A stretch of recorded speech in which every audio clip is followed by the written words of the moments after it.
Getting split ready. Getting split ready. For my wife, God rest her soul. Oh, God, I'm so sorry. No, she's not dead.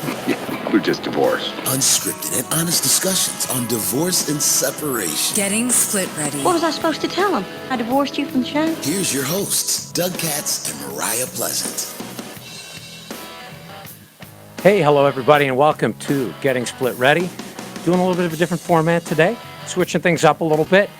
In the studio with us today, we have Rachel Hernandez, founder and principal at Hernandez Hogue Legal Solutions, LLC, Alec Blalock, an attorney for John F. Baker Law, Joyce Marter, founder of Urban Balance, and Mark Machnic. Did I get that right? You did. Mark Machnic, founder of Mark Machnic. Is it LLC? Is it just, or is it Mark Machnic? It's just under Mark Machnic CPA. Under Mark Machnic CPA. Got some great topics today. We're going to talk a little bit about pre and post nuptials. I kept spelling it wrong when I kept putting it in. My spell checker I put nuptials. Parenting agreements, talking a little bit intro on those. Counseling options to prevent divorce and some as you move into divorce. A little bit about taxes and divorce, and then we're going to answer some questions from our audience. So jumping right into segment one, which is brought to you by Heartland Family Mediators. Heartland Family Mediators, we aim to bring peace to families navigating the economic and emotional challenges of divorce. Divorce ends a marriage, not a family. And we are here to help you take control and craft an agreement that is right for your family. You can access them at www.heartlandmediators.com. So, our expert for this portion is Rachel Hernandez. And as I said before, founder of Hernandez Hogue Legal Solutions, a fellow for the Collaborative Law Institute of Illinois, who practices family law, collaborative mediation, and first offender criminal advocacy. Graduate of Northern Illinois University, College of Law, and Western Illinois University, with a Bachelor of Science. If you want to know more about Rachel, you can go to KaneCountyFamilyLaw.com. I got that right? That's right. All right, so let's jump right in. Talking a little bit about pre and post nuptials. What's the difference? I mean, I kind of know because one's pre and one's post, but can you talk a little bit and lead in a little bit on that? Well, there are a number of differences. Premarital agreements, obviously, most people are familiar with premarital agreements, right? They're for the rich and famous. I was going to ask, because they're only for rich people. Not always. Yeah, You do the Miles Massey ironclad prenup. Exactly. Oh, yeah. Exactly. So that seems to be the most common misconception when it comes to prenuptial agreements is that I don't have enough assets to warrant a prenuptial agreement. Of course, that's false, which we'll talk about a little bit. A postnuptial agreement, which spell check never can get that correct. So we're just simplifying that with mid-marital agreements is what I like to refer to I like that. a postnuptial agreement as. That's not really the technical term, but I think it makes a lot more sense because that's a lot of what we do in the collaborative context is entering into mid-marital agreements with particularly with separating parents. When there are children involved, what do you do with the home? How do you make those payments? And Doug, you and I have worked on A couple of deals. Instances like this where one person is going to stay in the home and deciding how those expenses, whether it be the mortgage, a home equity line of credit, bills associated with the marital residence are divided between the parties and whether or not there's going to be one of the parties living in another familial home or taking on a rental, Right. and how that plays out in terms of division of assets and debts later on and avoiding litigation, really. Is it always about finances, or is it just sometimes about, like, agreeing not to do something that could end up divorce? Like, if somebody does something that bothers the other person, is there ever an agreement, like, I'm not going to do that anymore? Good idea. So, like, right now, I have an agreement that my husband is going to oversee emptying the dishwasher. Really? You know, the children emptying the dishwasher. There's a right way to do that. There is. I might need a copy of that agreement because I might need some of your services later if people don't start loading it right. So here's the deal. So with children, mostly premarital agreements have to do with financial matters because typically people don't have children. A mid-marital agreement or a postnuptial agreement, if you will, can have to do with anything having to do with the marriage. Now, enforceability, because there's not a particular act that's applicable, like the premarital. It's a whole other technical conversation that we could have. But we have mid-marital agreements all the time. And I think part of this concept came to me as I was mediating for parents in developing their parenting plans. I would say to them, this is really hard. Taking care of your children and figuring out what needs to happen and how you're going to get things done for your children and protect them and give them the best possible upbringing, life situation that they can have amid conflict is typically what I'm dealing with. How do you do that? Right. And I've joked, my husband and I need an allocation of parental responsibilities and parenting time. And it got me to thinking that is something that is needed. So is it in for our divorce world. prevention?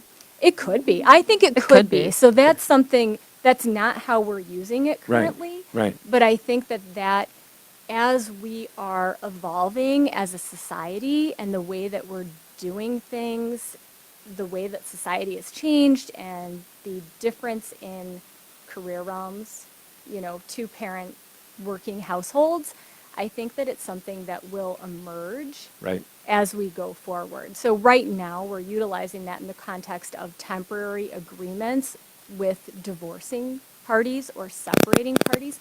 They don't always get divorced.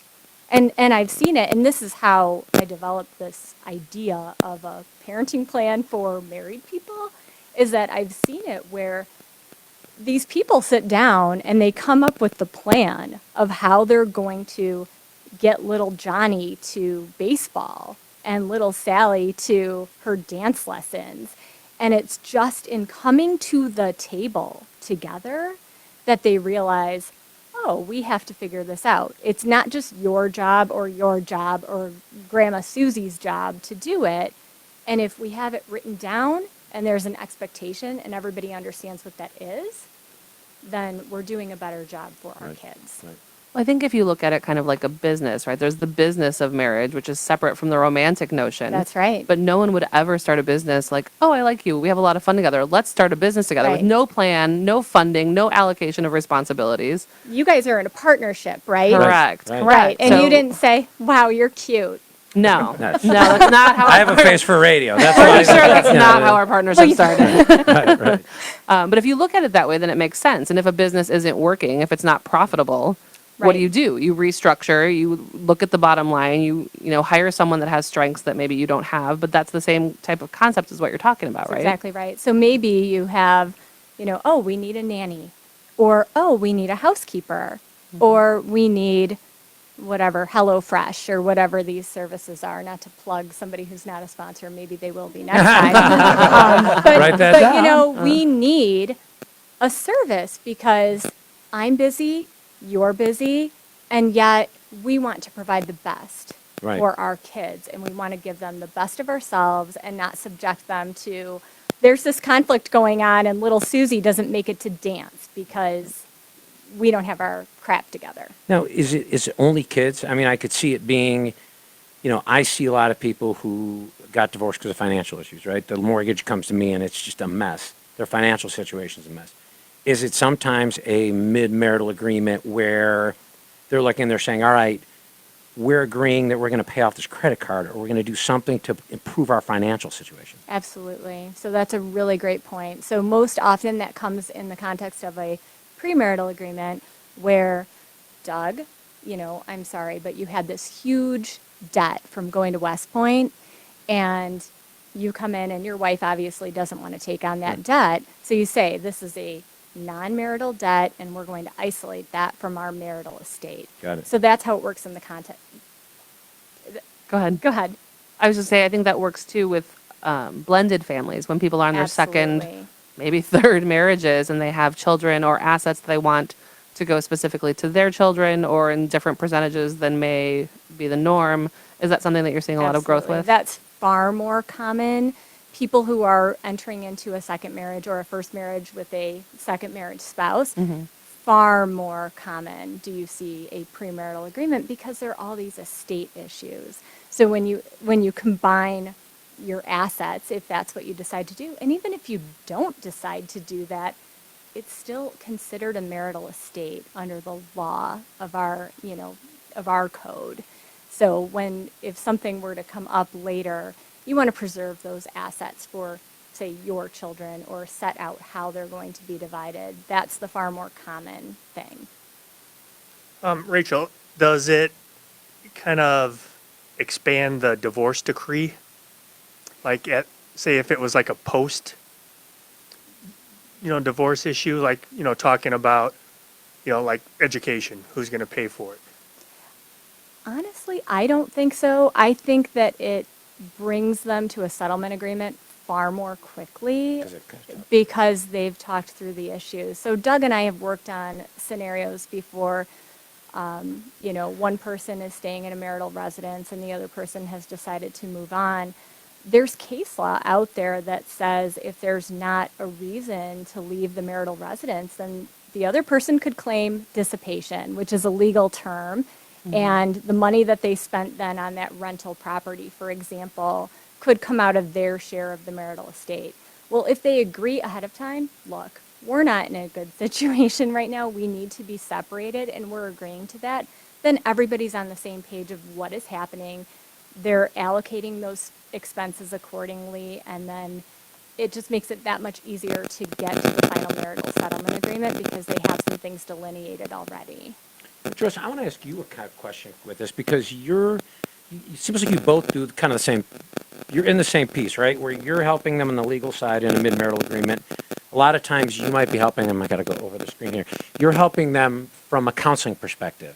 How much overlap is there? Are there things that you do that are kind of like that to try and keep people together? Absolutely. I love hearing what Rachel's saying. I love the idea of the mid-marital agreement because it just sounds so much more positive than a post-nuptial. The post-nuptial, I think, is tied to prenuptial, and people think of divorce. And the post-nuptial sometimes isn't, it doesn't result in that, but you're facilitating conversations and communication about healthy boundaries in relationships. And I love the discussion around parenting agreements and how we probably could all use those. So I think it takes a village, and we all need helpers, and we're all helpers on, the same team, helping couples communicate and live a better life. Alec, look like you had a question. And actually, the prenuptial agreement, is that really affected by the fact that Illinois is not a community property state? To where, any property that's brought in prior to the marriage is not considered, a marital property, unlike a state like Texas where everything's community property, like you get married, everything belongs to everybody. So I have an example that illustrates that point. I had a client who came into the marriage with a non-marital townhome. They got married, everything is, wedded bliss, and they purchased another home. They slide that equity into the new home, and everything is going great for 5 years, and then next thing you know, they're getting a divorce.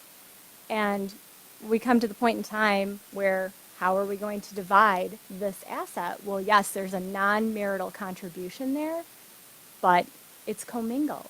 Because how do you differentiate what the value is unless you have a document in place, some agreement in place, and that's where either a prenup or a mid-marital agreement would come into play to protect that spouse for their non-marital contribution. But what if someone didn't have that extra house they brought into it, where they moved in the equity into that house? Someone, say, a marriage that had virtually no assets to that. So nothing. Nothing. Are there still benefits to the To a prenup? prenup? A prenup.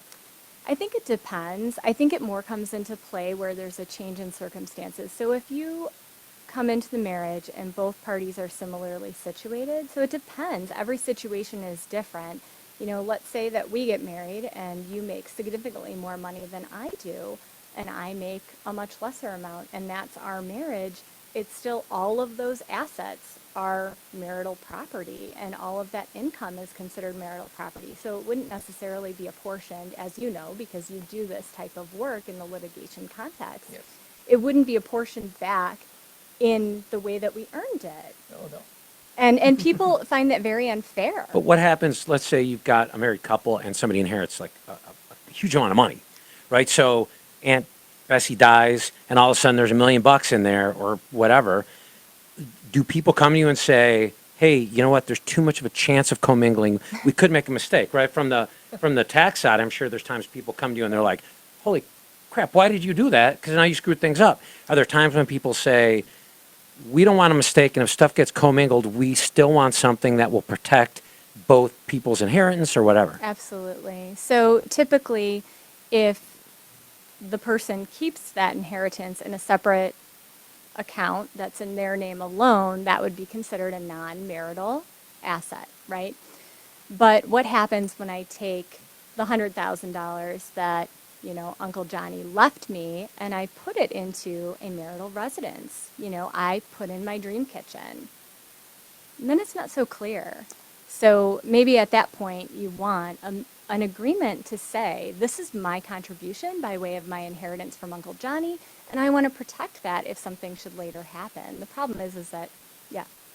Oh, sorry, I didn't mean to interrupt you. I just was. No, that's the new format. Interrupt. Everybody interrupts each other. We like that. I think that's great that you do that. And I was going to ask about, because we're talking about assets, but I wonder if debt is also a consideration in the prenuptial agreements, because in my practice, we hear of financial infidelity pretty often. Yeah. And, it's common for one partner to accrue a tremendous amount of debt. Maybe they have a compulsive spending problem, Amazon Prime, boxes That's Target. A box a day from I don't think Amazon that's a Prime. problem. My daughter now logs on. There's stuff coming from is not nowhere. a problem. My No. husband has Alexa, 5 order. I think it absolutely can be. I've actually had some clients where there's a big fight over who's going to pay the debt over like credit cards that was just in one party's name. But actually, going back to earlier, like with the assets, I actually did have a similar situation with a client where they had where one party had a trust fund that was set up by their parents, where they specifically set up as a gift for that. But there was a little bit of a kind of a mixer, like that's what we went to litigation over, because they'd used the gift funds in that trust to pay, off of a bunch of marital debt that accrued between the two, and that's where we got to fight over that. And it's like, I guess that would have been good if that they had a prenuptial agreement about Yeah, that. for sure. What about hypothetical inheritances? What if I know that I have a loaded uncle and that money's probably coming down the pipeline? I mean, I'm Irish. I'd be 100th in line, so that would probably never happen for me. But theoretically, if I know there's money coming, can you protect hypothetical inheritances? Well, there's really not a need to protect a hypothetical inheritance, because the law is such that an inheritance, unless it is commingled, would be considered a non-marital asset. However, it could still come into play when But that's it's state dividing. specific, correct? That's Pardon me? Illinois specific. Yes, So of that depends on course. where you live if you're not listening Absolutely. from Illinois. 100%. So if I was in a state where that may not be kept separate by law, can I do a prenuptial for something that I don't and then, actually have yet? Of course, it would depend on the state in Yeah. terms of their prenuptial agreement act as well, if they Yeah. have one, which, You can have it kind of say anything you want. sure. Now, enforceability is enforceability is a whole other matter. We talked about the of iron course. feather. Yeah. I think I want to end on one question is, and this is kind of for everybody, how the heck do you address it? I mean, premarital, I think, probably is easier than mid, but how do you address it? Going to a spouse and say, and I'm sure you see it in counseling, hey, I want to have an agreement that either protects money or prevents you from doing something that pisses me off or whatever. How do you address it? Like, what's a good way to do it where you're not doing more damage than you're trying to prevent by having the agreement in the first place? Oh, don't say you don't trust them. But That's will a good will Joyce they question. assume that, right? Will they look and say, oh, there you go. I mean, I think education is a huge part of this, which is part of why I thought it would be a great opportunity to come talk to you today, is just letting people understand and get some examples of how this plays out, because you just don't think of it at the time, prior to the marriage, or, even during. And the most common example with the mid-marital is one spouse is going to leave the workforce and give up their professional advancement in order to stay home with children, for example, and how that plays out in terms of retirement savings and potential earnings. So how do you do that? It's a conscious decision prior to the marriage or during the marriage when you're making a decision. If the person has a gambling problem and you say, look, I want you to get help, but you're going to have to agree that this is your debt and that you are going to do X, Y, and Z in order to remedy this problem so that you don't continue to waste our assets. She kind of approached from a positive angle. Yeah, for Joyce, sure. is that what you see? Like? Absolutely. I think diplomacy is really important and approaching it from a place where you're expressing it from kindness and concern and care and saying, you know, basically, I love you. I care about our relationship. I care about our family. And this is really important to me for us to have these parameters in place. And boundaries, healthy boundaries don't mean that you don't trust someone. They're there so that you have a shared understanding. And I think Rachel brings up a really good point about addiction and how that impacts so many of us and so many families from a financial perspective. And I think that's an absolutely valid and appropriate time to say this is something that is necessary for our family and frankly for your wellness, that we have these boundaries in place. So it's interesting. I think a good closing point would be that family law is not always about divorce, and counseling is not always about divorce too, right? It's about milestones and life cycles. This has been a great segment. We're going to pivot a little bit and move on to the next segment of the show. The next segment of the show, again, you're listening to Getting Split Ready. The next segment of the show is sponsored by Divorce Mortgage Pro. Financing a home during divorce can be challenging. Mistakes can cost money, and in the worst cases, they can even kill a deal. This is why you need a Divorce Mortgage Pro on your side. Divorce Mortgage Pros have the experience and training to help you navigate the challenges of divorce mortgage lending and to ensure that you keep a roof over your head. Divorce Mortgage Pro is a member of the Split Ready Divorce Pro Network, the premier place to find the professionals for your Split Ready team. Check out Divorce Mortgage Pro and other divorce pros at splitready.com. Click on Build Your Team tab and build your team there. So we're going to move to, do you want to introduce the next one, or should I go on? You can, but if anyone's watching us on our Facebook Live and you have any questions that you would like any of our experts to answer, please send them in, and we will make sure we do that at the end of the show. So our next segment is about parenting agreements, and our expert on this one is Alec Blalock, attorney at John F. Baker Law. Practice areas are conflict litigation, to include family law, with a smattering of personal injury, which we talked about earlier. Yes. Divorce can be personal injury based on what I've seen in the past. A graduate of University of Houston and DePaul University College of Law. You can find his full bio at johnfbakerlaw.com. So we'll jump right in. Do you want to lead off on this one? Sure. For people who are really in the throes of this, what is a parenting agreement? Well, a parenting agreement is basically the main thing that, at least in my experience, I guess, thought about and litigated about when it comes to family law and divorce. And that's really a matter of what we're going to do with the kids. You know, what's going to happen with the kids, who's going to take care of the kids, even though really a parent agreement actually, by law, only actually needs to say one thing in it, and that's who's the residential parent. And that's for tax purposes, because the residential parent is the only one that's able to claim the kids on tax returns. But other than that, it's really very flexible. But the most common thing that's in it is basically the parenting time, who gets the kids what day, who's going to take the kids to see the doctors, who's going to take the kids to their extracurricular activities, how many overnights does each parent get, and so on and so forth. It can even include anything amongst stuff like maintenance. It can take the form as the final marriage settlement agreement, or it can be a separate thing on its own. And there's really a whole lot that can go into that, but like the main thing that people tend to focus on is the parenting time with that, because again, with like, if people tend to want to, co-parent if they're going through a divorce, unless there's extenuating circumstances, like if one person were abusive, or one person were abusing alcohol, or it was just an unsafe environment for the kids. But if they want to co-parent, and it's just basically, okay, how do we divide up the time with that? Because the important thing, especially for those that are going to be paying child support. The important thing is the overnights there, because it's 146 overnights is basically is the threshold for anybody listening. So you want 146 at least In 100 Illinois. In Illinois, for anyone listening in Illinois, if you want at least 146 overnights, and you get a 40% reduction in your child support. Just don't let that be the only goal, because if you go to a judge and you go to a pre-trial conference and the judge asks you, okay, are you only doing this to get the 146 nights? No, that's not going to happen. The judge will not like you. So I did put some feelers out into the world of the internet today in terms of what questions people would really want to have addressed here tonight. The number one question that came in was about this move towards shared parenting, 50-50 parenting.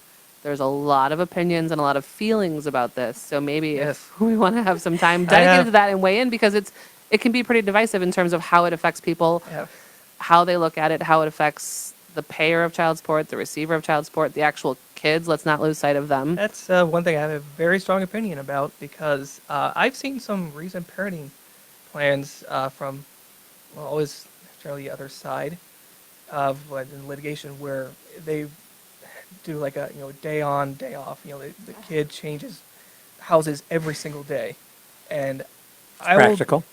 I will, yeah. If they live in a two-flat, Yeah, maybe, exactly, and just exactly. go upstairs and Which- downstairs. Live in the same house. Which, Yeah. I mean, like, I understand from the logical standpoint of, like, oh, it's 50-50 parenting. But what they're not considering is that's really tough on the kid. To have to pack an overnight bag every single night, switch houses every single night, and it's just really stressful on the kid. I will deny that plan every time. Under no circumstances would I ever tell my client to accept that. What's a good assumption? Like, what are we seeing now? I know that there's some changes. Are they effective yet in Illinois, or are they still being voted on? It's HB. It's being discussed in a lot of the states. It's being discussed in a lot, but it's the assumption of 50-50, right? No, it is not. Presumption is different than Presumption. The It's I said different. assumption. the rebuttable presumption that it's in the best interest of the child to be co-parented. That is not recognized here in Illinois. There is no rebuttable presumption as of yet. It's being discussed. A lot of fathers' rights groups that you may have heard of are trying to push that in the state right now, but as of now, that's not happening.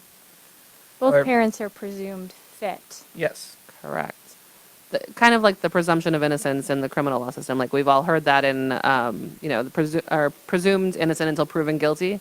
It's kind of that for laymen, that kind of both parents are presumed fit and equal to co-parent unless you can prove otherwise. Different so the burden standards, of different burdens. correct. But for yes. laymen's and people who are not in the legal system, I think that's the best. They're presumed fit, however, there's currently no presumption Correct. in terms of sharing parenting time. That's what But when it comes to the 50-50 parenting split, there's really only two plans that I've seen that kind of work. Like I said, there's a number of different ways it can work because every family is a little bit different with that. But generally, what I've seen, it's always, 2 days. You can split up. Each parent gets 2 days, Monday through Thursday, and then they alternate every other weekend. Friday being included in a weekend. So 2, 2, 3.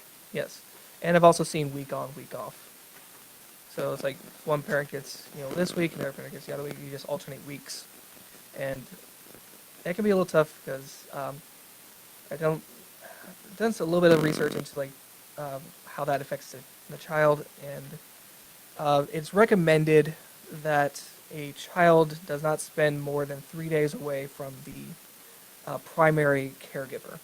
That's generally the residential parent, which is generally the parent with the majority parenting time.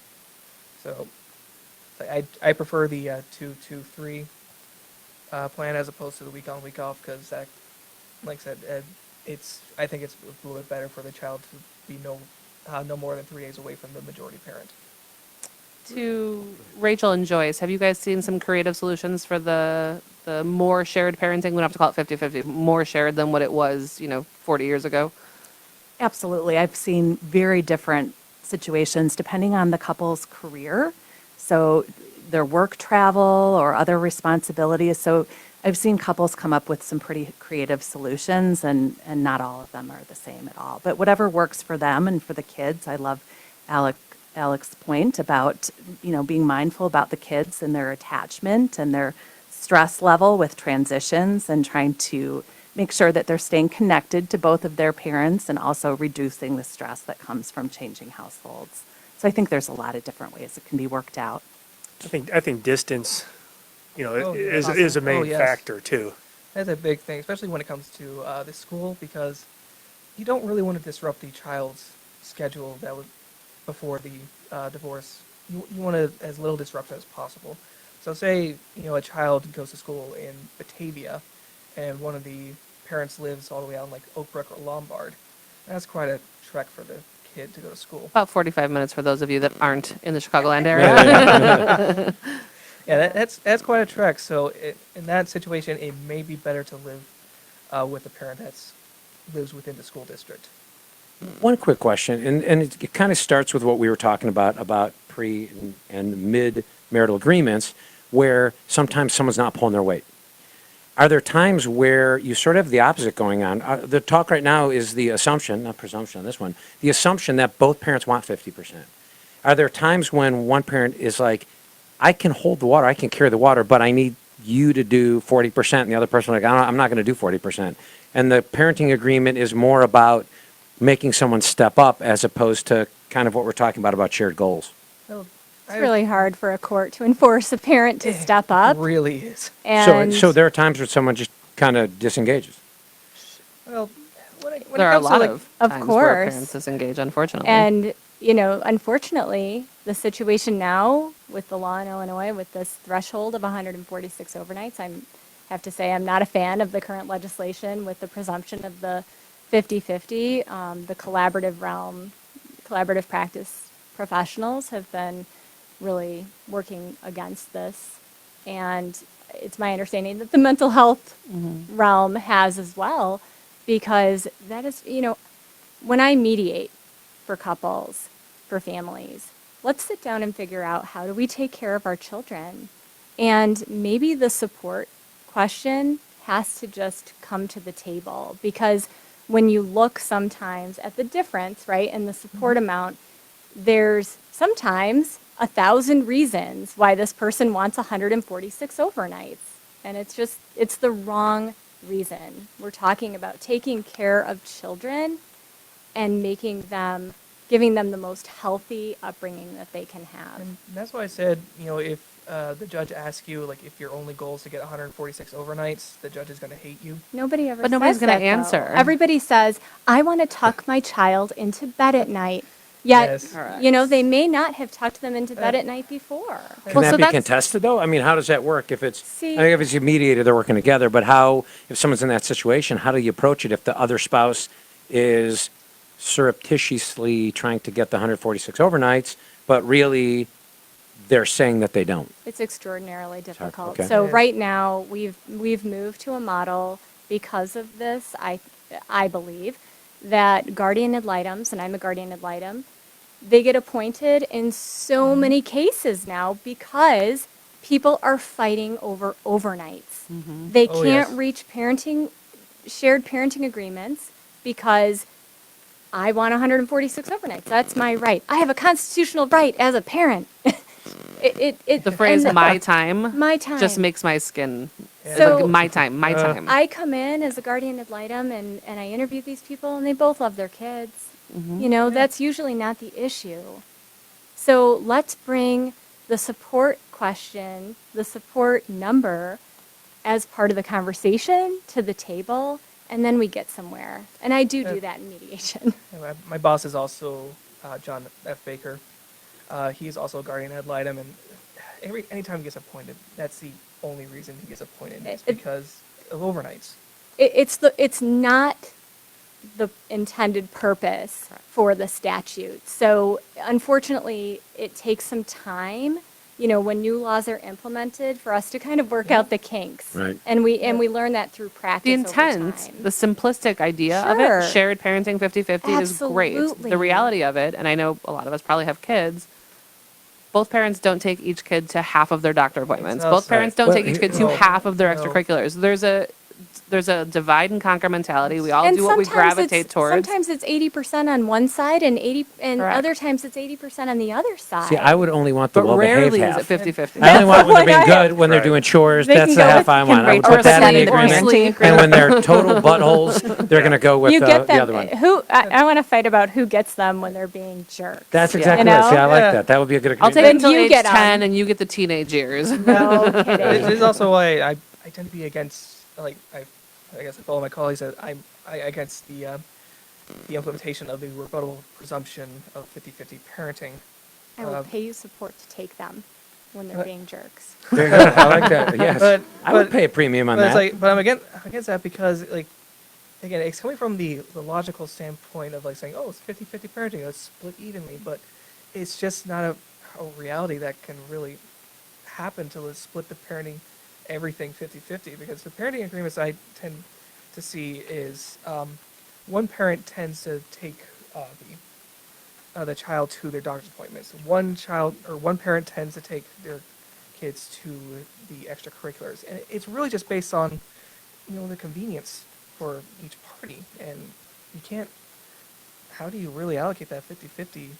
It's like, and have that really work out, because that's really going to lead to a lot of fighting, and that's really going to lead to a lot more stress for the kid. So a lot of our listeners and clients are pro se or are attempting at least a portion of their agreement pro se, getting to as much agreement as possible before they involve lawyers. What's your best advice for couples who are trying to come to a parenting agreement prior to entering our realm? I would say just be as reasonable as you can be, because here's the thing. I mean, I would say as an attorney, I have a financial interest to say that I recommend you don't represent yourself pro se. Is, hey, why not hire me? But but really, the benefit of hiring an attorney for that is because we have that emotional detachment from that. Even if I were to get a divorce for that, I would hire an attorney for that, because just having that emotional attachment, it's really difficult to really try to be reasonable, bring a reasonable offer. That's why you hire an attorney, so that they counsel you, so they let you know, it's like, okay, this is a reasonable offer and this is why for that. So it's really just look at what you want. Look at what you want for a parenting agreement. Bring it down a notch or two, because you have that emotional attachment to that, you may not be as reasonable as you think. And like I said, that's okay. Like I said, you have that emotional attachment. It's your kids. Of course you would, but just bring it down a few notches. Now, do you ever do unbundled legal? We had a great show on unbundled legal affairs. We actually have the guest who is there in our audience right now here. We have an audience. How about that? But We do. Would you ever have anybody, or would you ever help somebody if they wanted unbundled legal services, where they've kind of worked up a draft and you help them finish it as opposed to kind of full representation? Yeah, absolutely. I would absolutely help you with that. We've been doing that a lot for, I would say, like our business clients that might just need like my boss calls it a business tune-up.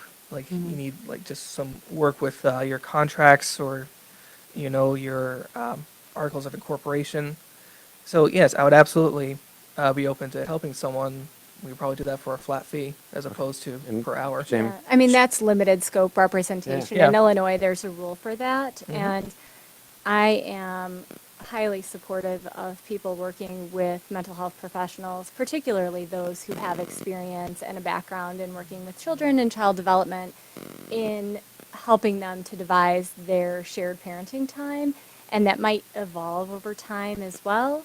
And then looking at the legal aspects of that as well in creating that allocation of parental responsibilities and parenting time.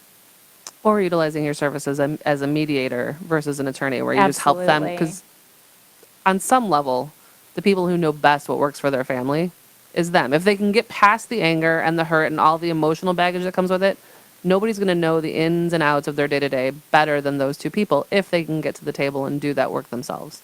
That's absolutely right. Yeah. And I think Yeah. part of the problem is with this 146 overnight threshold, what I'm seeing with the court-appointed mediations is that they come to the table and they're saying, my attorney told me not to agree to anything less than 146 overnights, and my attorney told me not to agree to anything less than this. So that's where I think if they start in the counseling realm, They just tend to come to a better place than sometimes if they start in that litigation mode, where it's, you have to do this because it's going to save you $1,000 a month. And or it's your gonna- right. Yeah. And it's your right. I would also suggest for those that have the minority parenting time that are pro se that are trying to get to 146 overnights, there are a lot of ways to get there. And just because, like, for example, I've seen a parenting agreement at my firm where they've had 1 day or just 2 days a week. So that's 104 days a year. But the thing is, the thing that also goes into the parenting agreement is often holidays, including like Christmas, Thanksgiving, and when you include like holidays, summer vacation, winter break, you can use those days to get up to 146 days, even though the schedule just says 104. Like a spreadsheet. It'd be tough. Exactly. Like I said, there are many different ways to get there. So just really try to broaden your view instead of just focus on one aspect. Really try to take in the whole thing and see all that you're getting. It's a great point to end on. I think we're going to move on at this point, move into the next segment of our show. Again, you're listening to Getting Split Ready. The sponsor for the next segment is See Dick and Jane Get Divorced. Stay organized, stay sane. Keeping track of all your legal documents can be a part-time and maybe even full-time job. Get the See Dick and Jane Get Divorced organization kit at www.cdickandjanegetdivorced.com. There you'll find all the information on pricing, current promotions, and all sorts of other great stuff. So we're going to move on. We talked a lot about the legal side. We're going to move on to some of the mental health and counseling side of it with our expert on this part, Joyce Marter, founder of Urban Balance, licensed clinical professional counselor. Urban Balance founder and spokesperson, motivational keynote speaker. I've seen her speak. She's amazing. Chair of the Midwest region of the American Counseling Association, clinical supervisor of the Family Institute of Northwestern University, author, blogger. There's even more. Go to urbanbalance.com. You'll see all the great information. And I'm out of breath, so we got to move on Thank now you, and ask you a Doug. question. So you want to? You did that last time. I'll jump in then. What type of different counseling? What do you recommend? People want to stay together. Well, gosh, I mean, there's different modalities of counseling. Of course, there's individual counseling, couples, family, group. It really depends on the person. And a seasoned therapist can really advise you whether individual therapy or couples therapy is going to be the most helpful for you. So there's different approaches, different theoretical orientations, and lots of choices. So one thing that I've heard more people talk about is counseling during the divorce process. What do you think of that in terms of how it works or the logistics of that? I think that's fantastic. I mean, obviously, I'm a counselor. I'm very passionate about the work. I think we all can benefit from it at different points in our lives. I don't think therapy is about being crazy or in crisis. I think it's about being sane and getting support and living your best life. And a therapist can help couples when they're going through divorce learn how to communicate better. I liked what you said, that basically it's about learning how to become more emotionally intelligent, become aware of your emotions. Our feelings are waves of energy that we experience in the body, and to become mindful of those and learn how to kind of separate from them and communicate in a way that is respectful and fair and honest, and also reflecting, taking responsibility for yourself and your own actions. So we're all human beings. None of us is perfect at this kind of communication or conflict resolution, but counseling can help us really develop those skills and prevent you from having conflict and hardship for yourselves and for your children as well.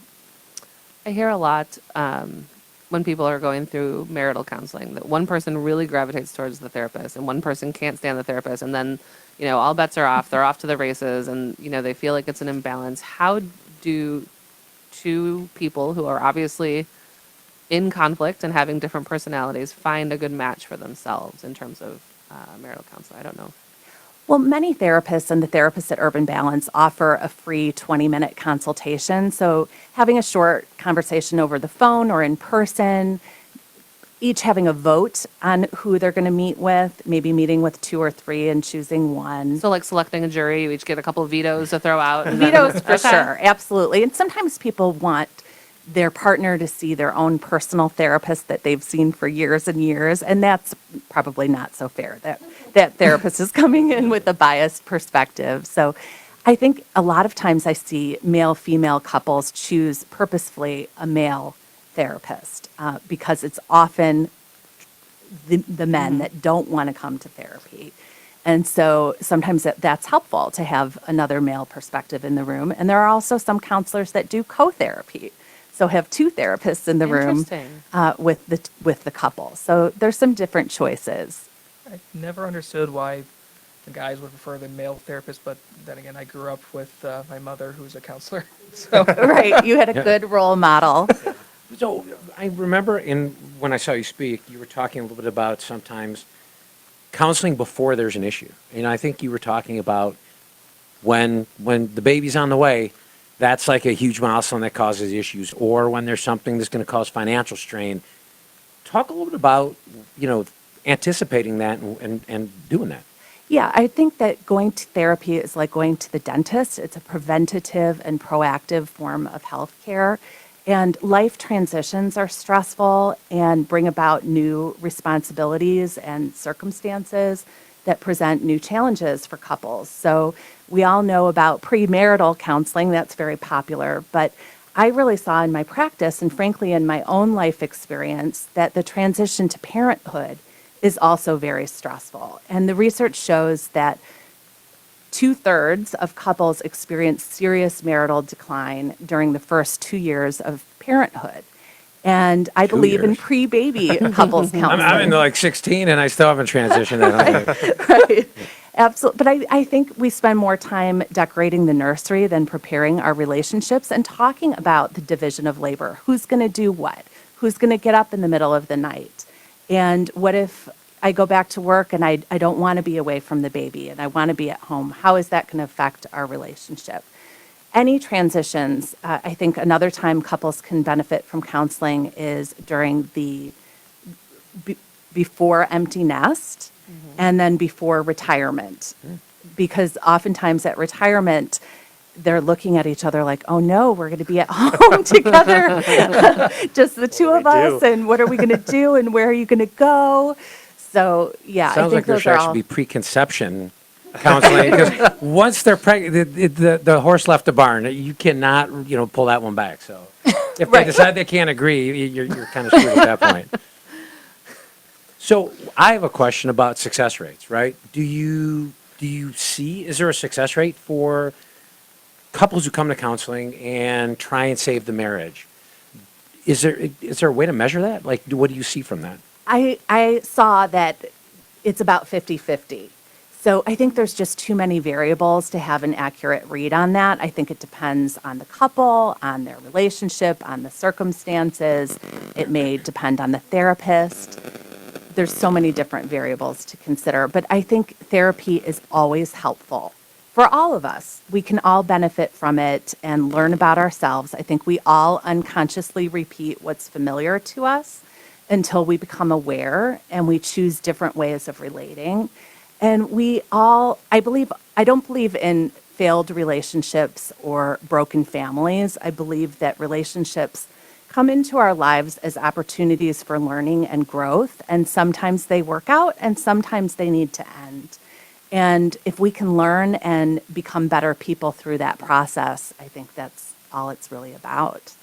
What are your thoughts on therapy for the children as they're going through, they're also going through this divorce process with their parents? I know that sometimes people are afraid of the stigma of putting their kids in therapy, or there's arguments about cost and logistics, but what's your thought on that for the kids? I think it's a great thing to offer to provide additional support. Also encouraging them to meet with their school counselor because they're at their schools so many hours of the week. There's a professional available to them that knows their friend group and how they're behaving at school. So that's another opportunity for support that doesn't cost anything to the family and doesn't have that logistical challenge. And oftentimes the counseling, if they're seeing somebody in private practice, may become family therapy, where issues like the parenting time or different parenting styles or whatever might be impacting the kid, they have an advocate. They have somebody who can listen to them and maybe perhaps meet with both mom and dad and help the conversation. So it might not just be individual therapy. And, again, I believe no shame, no stigma. We can all benefit from it. Doesn't mean we're crazy. I think we all deal with stress or anxiety or depression or relationship issues as part of the human condition. And therapy is something that can help us move forward. I've also seen that a lot of the junior highs and high schools are starting to have peer groups for kids going through their parents' divorce so that they don't feel so different or alone. Because I think even the most well-adjusted child in the most amicable divorce, a teenage girl's going to complain about mom. But she can't really complain about mom to dad anymore because then it feels different than it did when they were a couple. Those are great points. And I love those groups and rainbows groups and things like that.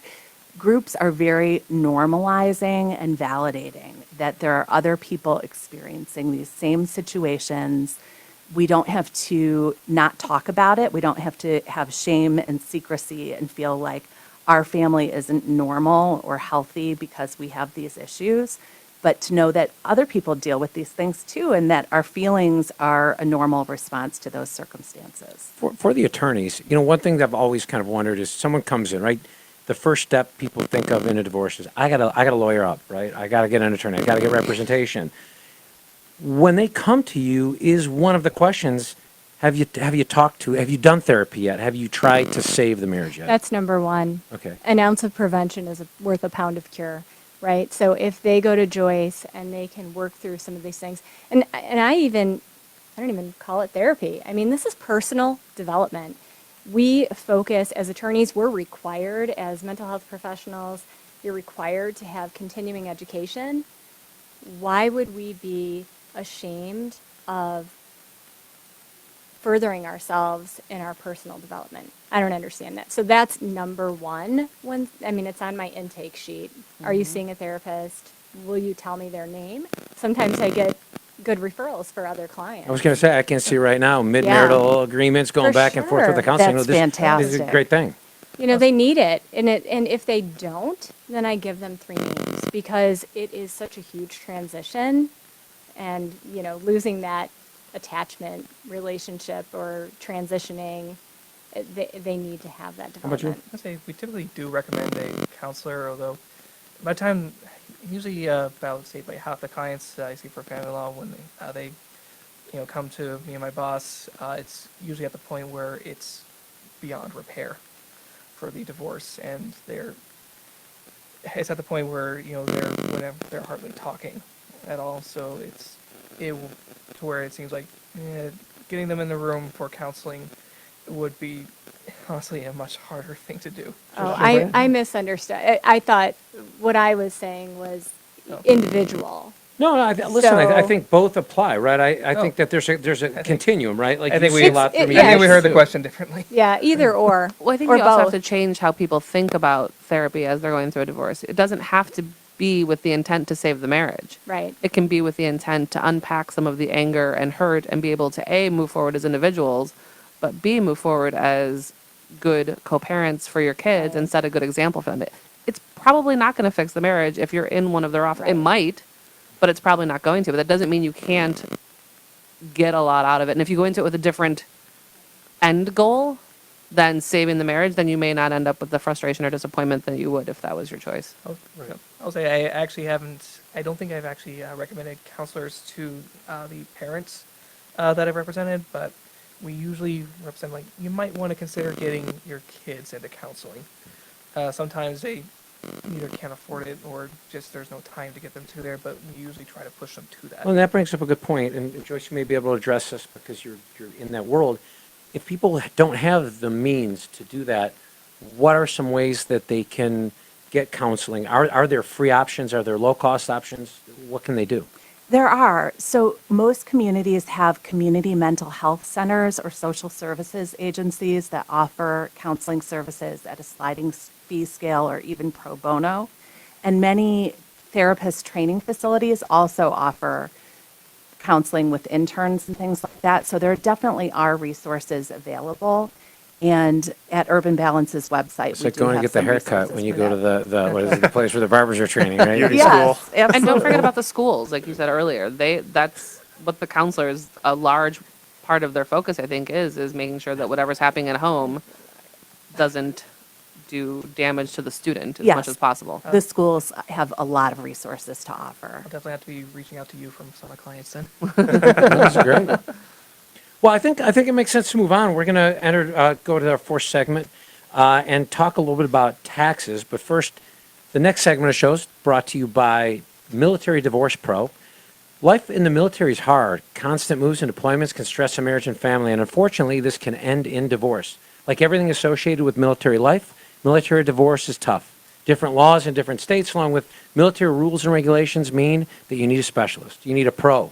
Our divorce military pros are well versed in everything that you need to know to move through your divorce and onto your next mission. Military Divorce Pro is a member of the Split Ready Divorce Pro Network, the premier place to find professionals for your Split Ready team. Check out Military Divorce Pro and other divorce pros at splitready.com. Click on the Build Your Team tab. If anybody has questions right now, If anybody's watching us on our Facebook Live broadcast, feel free to send in some questions. We will answer those at the end of the show. fantastic. Moving on to taxes, right? Death and taxes. Luckily, divorce isn't the other inevitability. And Divorce our and tax taxes. expert tonight is Mark Mac. For some reason, I keep getting it wrong. Machnic. Machnic. Yep. It's not a hard one. No, it's not hard, but I keep wanting to see more vowels there for some reason. Founder of Mark Machnic, CPA, CVA, CDFA, and MAFF, which really boils down to he does expert witness information or expert witness testimony. Correct. As a CPA, forensic accounting expert, which I think is interesting. I want to talk a little bit about that, and an expert in business valuations, which I'm sure plays into divorce sometimes. It does. So to get things rolling, why worry about taxes during divorce? Well, divorce has a lot of tax implications. Like we were talking about, with children. We got rid of the new tax law got rid of the exemptions, but we still have child care credits. We still have education credits. So that's something that needs to be addressed, before the divorce is, who's going to claim the kids, the tax implications, what's going to happen. So it used to be that the lower income earner in the couple could potentially see more benefit from claiming the kids as exemptions. How has that changed with the new tax law? It's a case-by-case basis. We always kind of run them, especially when we're doing the taxes for both parties after the divorce. A lot of times they'll come to us and say, okay, is it more beneficial if I claim the child or if my spouse does? And we'll kind of work it up each way. And then if they're on good terms, they'll have a little agreement between them as to, okay, he'll get a bigger refund, but then, he'll give me a little more of that. So if I'm thinking about a divorce, and I think taxes are still kind of this realm of the unknown to a lot of people, they're intimidating and scary. So I'm thinking about a divorce, and I come to you because you're my friend. I'll be like, all right, thinking about a divorce, what do I need to know about taxes that could bite me in the butt later? Like I had a good situation today. I had the exact same thing, and it had to do with retirement plans. What should we do with these retirement plans? Should we take a lump sum? Should we roll it over to an IRA? So that's kind of what we look at on. That's the main stuff on the divorce is the retirement planning. What'll happen? Like right now we know what the tax rates are right now. In 10 years we don't know what they are. So sometimes we'll say, okay, let's roll that over to an IRA right now. Let's take some distributions, as opposed to holding off. I wanted to jump into the forensic part because that really is interesting to me. And anecdotally, you hear people talk about, geez, if you're thinking about divorce, like wait a year and hide money and do all this kind of stuff. Talk a little bit about the role of a forensic accountant in the divorce process. A lot of times the forensics will happen if one spouse does think the other spouse is hiding money. What we'll do is, in some cases, we'll do a lifestyle analysis, saying, okay, we know that here's all the, we'll back into the income. Here's all the expenses. They have to at least make this amount of money. And, if it's way off, we know there's hidden money somewhere. What from our attorneys here? When do you see that happen? You use the same kind of thing. It's like, all right, this is time I got to bring in a forensic accountant. Typically with businesses, self-employed. Exactly. That's really the big one is businesses or yeah, self-employed, small businesses, small to medium sized, because some of them I've seen kind of like saying, "Ooh, you need to have someone look over these books here. You got money going all over the place." Yeah, in regards to like business, I've had I know one case where I worked for a few days just trying to determine someone's income for child support purposes. Right. As a business owner, of course there's the wages, there's all the perks, all the benefits, The add all the cars. cars, the The distributions. expenses. Exactly. Yeah. So, and then, on the business valuation side, it seems like a lot of time the business valuations will start out as a business valuation, but then it'll turn into forensic. Once you start going through and say, this isn't right.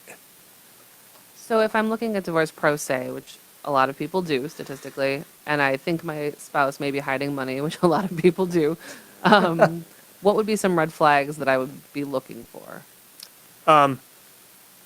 So, like some of the best places to start, obviously, a tax return.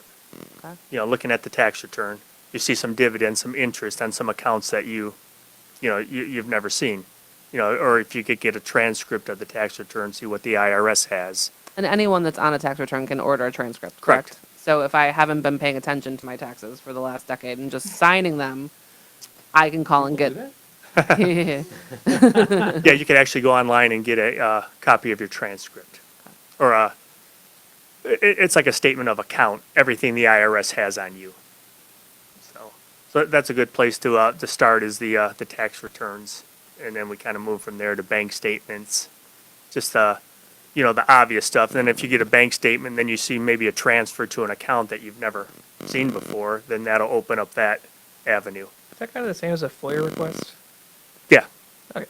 Now, how does that change when you're involved in a litigated divorce? I know you don't. Do you still do litigated ones? I have limited litigation. Okay, when you're in that situation, or when you're in something that is on the surface somewhat amicable, and then all of a sudden red flags pop up.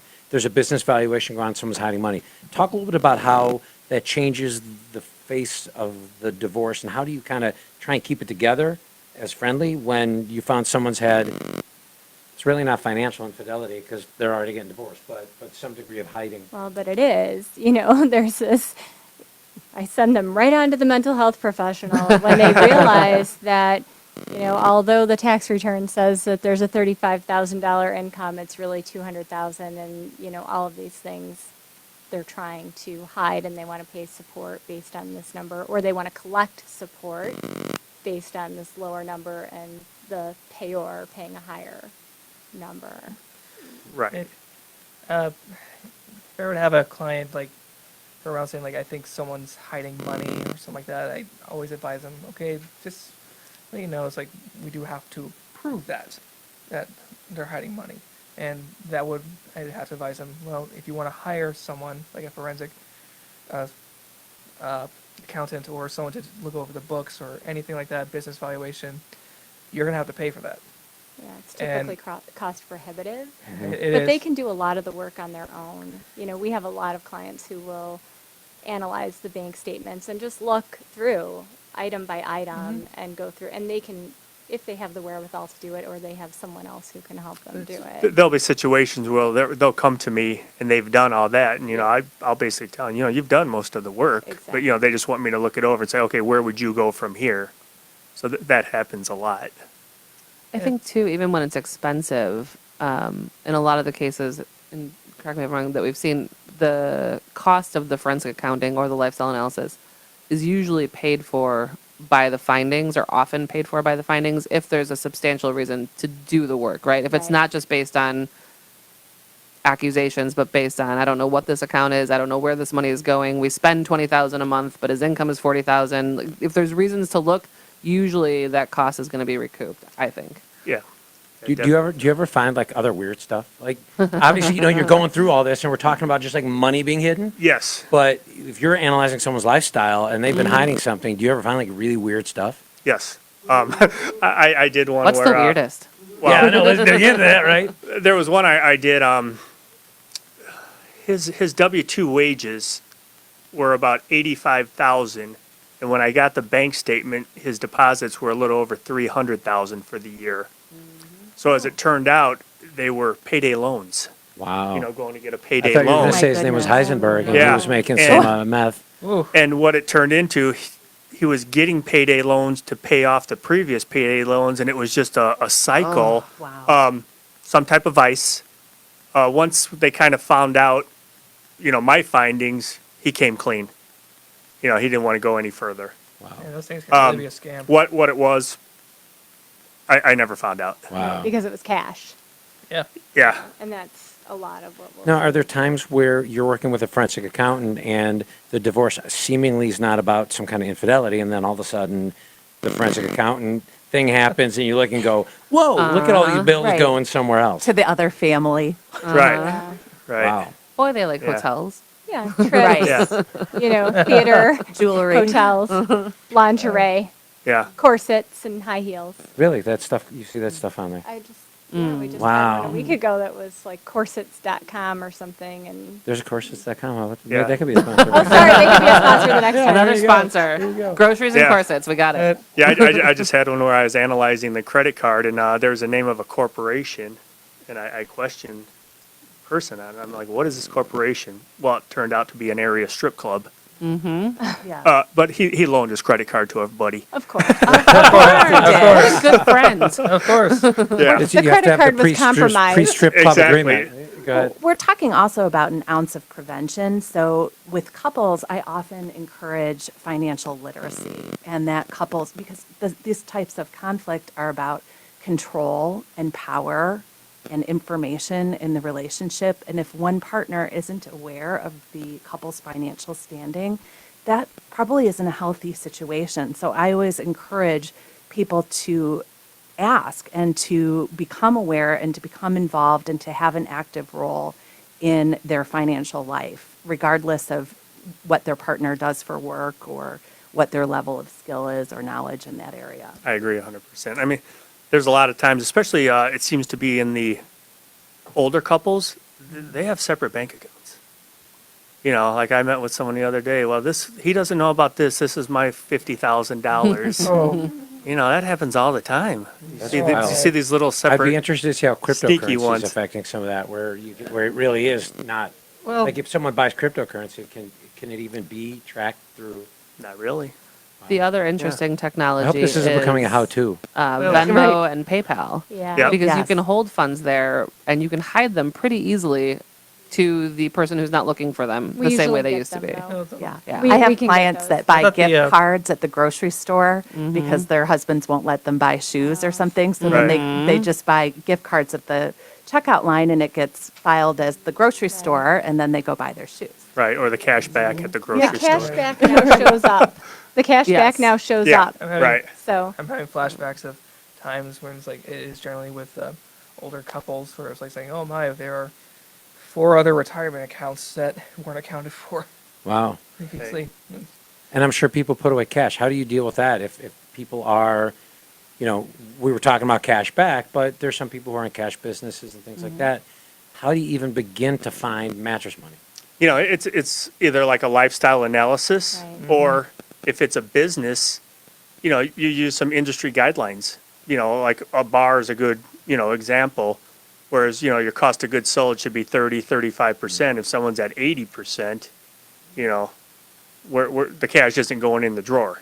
But if it's put into cash, there's nowhere to find it, right? So ultimately, is it hard to prove where it went if they're just like, I keep crappy books? A lot of times we're not worried about where it went. We're just worried about it identifying that exists. Yeah. it's Yeah. out there. So the example is the guy who doesn't make it, is unemployed, doesn't have bank accounts, yet somehow lives in a $300,000 house and is going to work. There are text messages saying, "Oh, I have to work." Really? So No, you're over now. enlist the assistance of a private investigator. Yeah. Here they are going to their job site. And, There are always signs. Yeah. How there are are they getting always paid? signs. Yeah. With the like the credit cards, a few years back, the credit cards started sending statements to business owners on how much they took in for the year, and that kind of dinged a lot of, like cash businesses. Sure. I had a business that, the tax return all the, we added up sales, okay, your sales are $400,000, and the credit card thing comes in, he pulled in 550. Right. Like, whoops. But typically, that's when we need the forensic accountant. Yeah, so when I there are think things like the that. takeaway from here Yeah. is know your circumstances and make the choice accordingly. I think a lot of people probably come and say, I got a great accountant already. Well, that accountant could be helping the person hide the money and things like that. So ultimately Really finding. good accountant. What's that? Yep. Yeah. They have a really good accountant. Yeah, exactly, Oh, man, they exactly. must- So they must be really good finding friends. someone who's good. So we're actually going to move on to the Q&A portion of the show. This is a new part of the show where we're going to take emails and questions from at large. This portion of the show is brought to you by JCMA Marketing. At JCMA, we're with you. From web design to digital marketing, technology, and CRM solutions, we help small and medium businesses find their voice and reach their customers, partnering with them long-term to grow the scale of their businesses.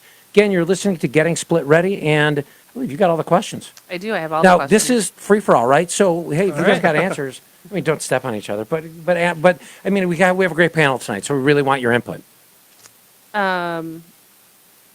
One of the most common questions, other than the shared custody one, was how do I wrap my head around, or how do I emotionally adjust to sharing my children with another woman or man, depending on your perspective, as a step parent? How do I adjust to that, and how do I deal with that? Because a lot of people aren't ready and don't want to. That can be a really hard thing. And I think it's important to honor your feelings of grief and loss and to become mindful of the feelings of jealousy or competitiveness and to detach from ego. So to take off your ego, we all have them, and to look from a deeper place from within yourself, your deeper, higher, greatest self. And think about your kid and what's best for them, and think about the gifts that this person may have to offer your child and perhaps even to you. They could end up being a better co-parent than your former partner and offer a lot of support to you and some freedom to do things in your life that you hadn't been able to do previously. For a tax question, can we both file head of household if we do share custody 50-50? No. Why not? Because- It's 50-50. That's what they all want to. You have to have custody of the child over 6 months. It's kind of what I said about the parenting plan is the only thing that's actually required on the parenting agreement is the residential parent. That's the parent that can claim the kids. The custodian. Yes. And I think theoretically, you could have custodian of one child to one parent and custodian Theor- of one child to the other parent. Theoretic- Could. Right, I have clients where You could do they, that. they both do head of household Right. because they have two Correct. children, Yes. correct. Yep. I had an interesting question come actually just through somebody I knew. If you've got two people who got divorced in one state and now neither of them live in that state and they have to go back and renegotiate maintenance, where's that governed by? Like, what state? Do they do it in the state they're living in, the state that the payor is living in? How does that work? It depends. It does depend. So you can always go back to Illinois if they got divorced in Illinois. You can always do that. Really, you can always just file, where they're living. But Do they both live in any the judge same can place? overrule or Do they both live in the same jurisdiction now? no, they're in different states. So neither one of them live in the state. Correct. The original state. Correct. I believe the state that the divorce happened in was Colorado, and now one's I think in Illinois and So one you would have to somewhere. attempt to enroll the judgment in the jurisdiction where you want to have it heard. Now, how do they Depending do on that though? If support. they have an attorney, how do they pick which attorney gets precedence in doing that? Or is it just That would be a very good Where do the kids time live? to. kids well, if it's- live? I think in Illinois. It's like, but it's like I guess their kids are adults. At No, that point, no. Or no. But you're saying a maintenance issue or child support? If it's child support, I it's where believe the both, I'm children not sure. reside. If it's after. Is it different between maintenance and child support? Well, Yeah, child-related yeah. issues are going to be addressed typically where the child resides. Okay, interesting. And if it was under, because I know there's pre-prescribed payments basically based on the age of the kids and all that kind of stuff, does it just default to that if it was lower? I don't know if I understand the question. If the original settlement agreement had an amount lower than what the amount would be, and now the state that they live in, will the judge adjust it to that because that's where the kids live? It depends on the It could. situation. Wow. Because people try to modify, there are any myriad of reasons why someone would seek a modification, whether it be a reduction in income, an increase in income, or a change in the needs of the child. The usual legal answer is what my law school professors always says, like the answer to almost every legal question is, it depends. Sorry. That and rabbis, they say the same thing And all the time. therapists, actually. There's a supervisor at Northwestern that says that all the time, and one of the students got it tattooed on her forearm. It depends. I love that. Yeah. Another question for the lawyers is, does it matter who files? In a divorce case, typically no. It's not a plaintiff defendant thing. It's a petitioner respondent thing. So they use different verbiage for that. It doesn't really matter. I think 'Cause there's, each party can file a motion for whatever it is. It's, if someone files for divorce, it's just a part of the process. It doesn't matter who's the petitioner or the respondent. there's some thoughts out there that by filing you put yourself in a better position. There are some thoughts to that. I would disagree with that. I Okay. think the No. best point in time and the best person to file is when you're split ready. There you go. You are hired. And we're It's- done. No. Because Leave on a high note. divorce cases are not held in front of a jury to where type of verbiage could potentially sway someone. It's always in front of a judge, and they've heard 1,000 cases before, and no, It might matter if you're trying to put forth a claim of some sort of abuse and seeking exclusive possession of a residence, protection for yourself or for your children. In that instance, I think it could make a difference. But other than that, and those are I part- recommend yeah. that my clients work through as much of their agreements as they possibly can prior to ever going to court. We ideally would like to take our clients to court one time at the time of the prove-up hearing and resolve everything outside of court.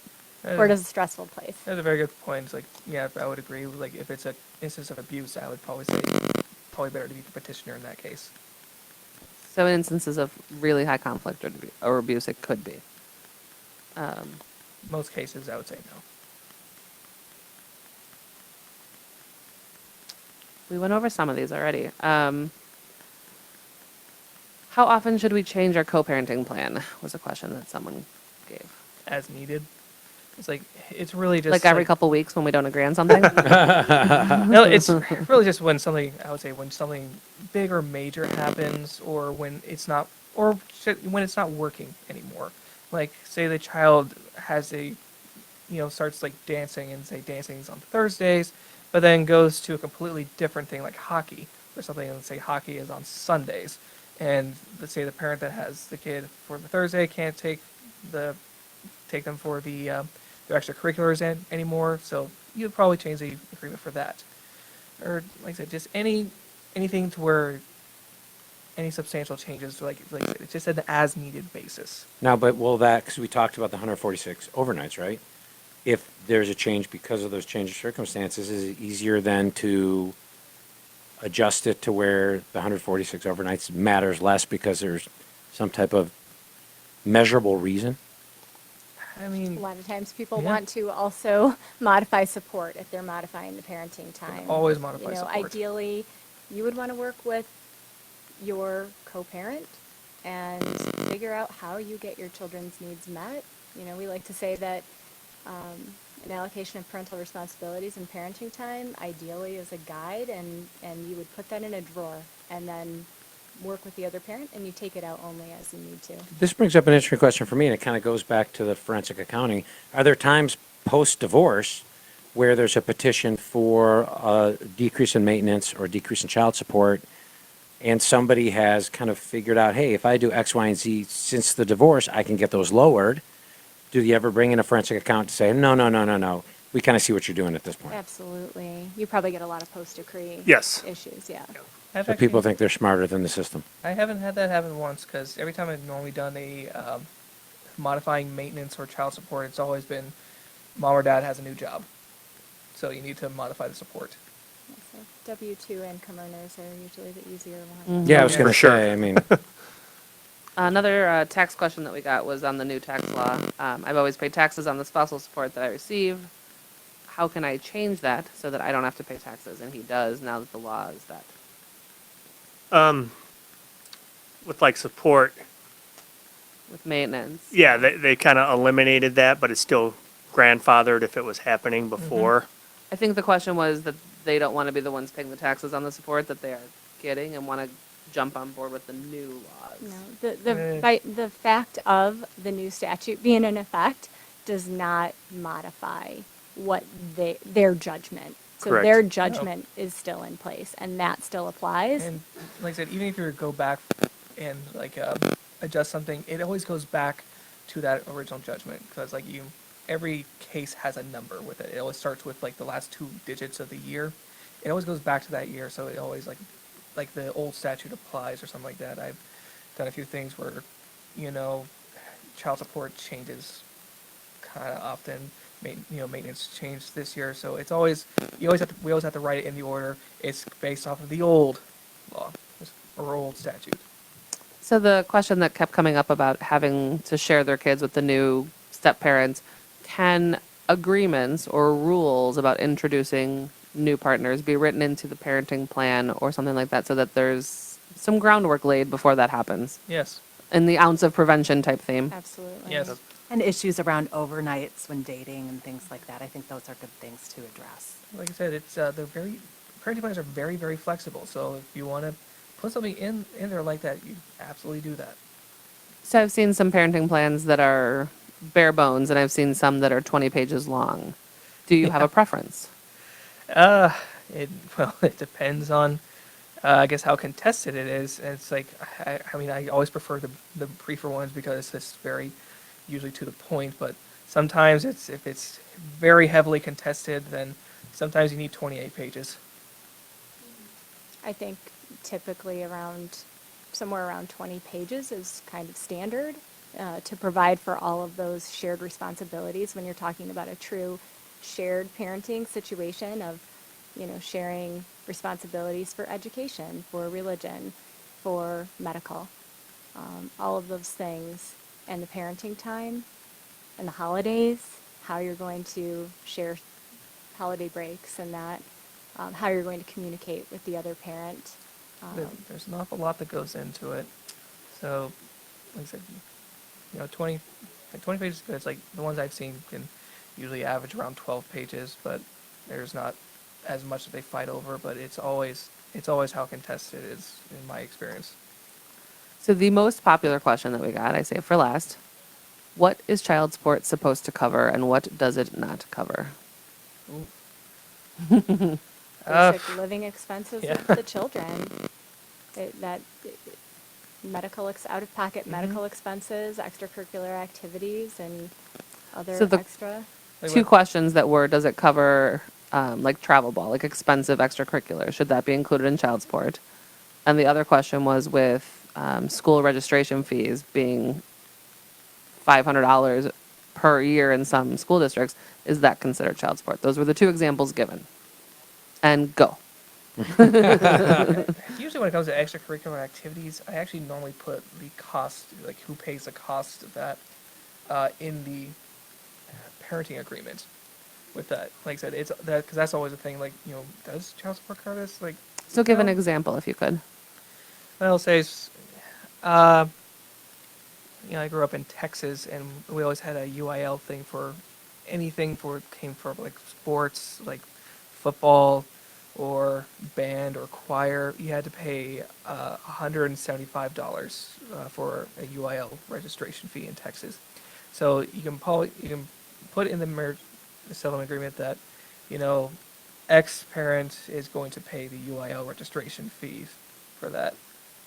And like I said, it could be the person who's receiving child support, it could be the person who's paying child support. You can usually modify with that, but would that be counted as part of child support? Yep, probably.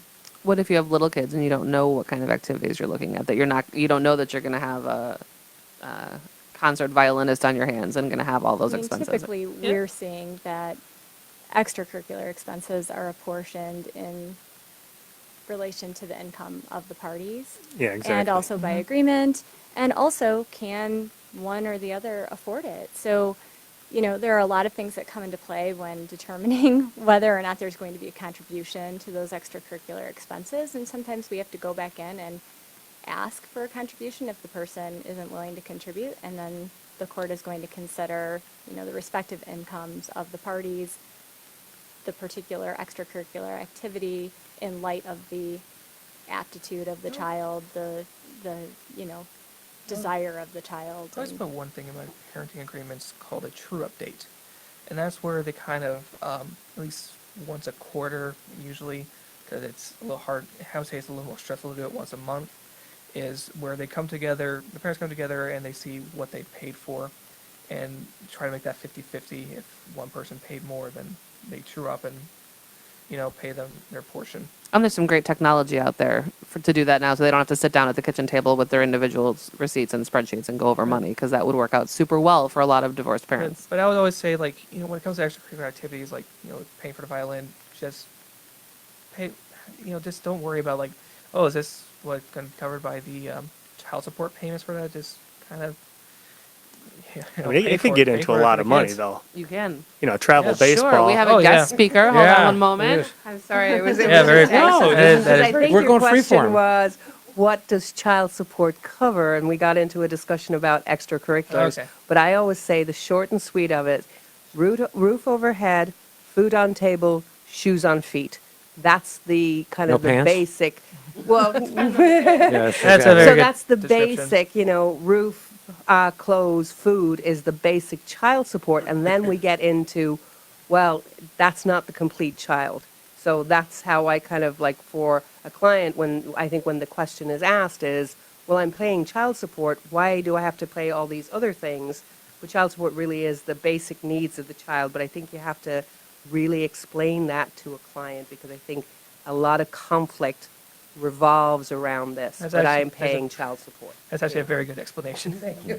Yeah, I mean, there's Well, my there's kids are books. different amounts, so I don't know how to build I've that read one books out. that say, okay, your child support's X amount, 4% goes to transportation, 23% go, they break it down Yeah. that much. Oh, yeah. They can't. I think it's who governs it, the Food and Drug Administration or the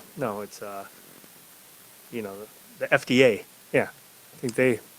Get it So true. our answer what's to what's the cost to raise a kid? It depends. It I think also- So you- our It last depends. answer is it depends. It depends on the state, I've become an expert tonight. and it depends on your It depends. judge, frankly. Oh, it does absolutely depend on your judge.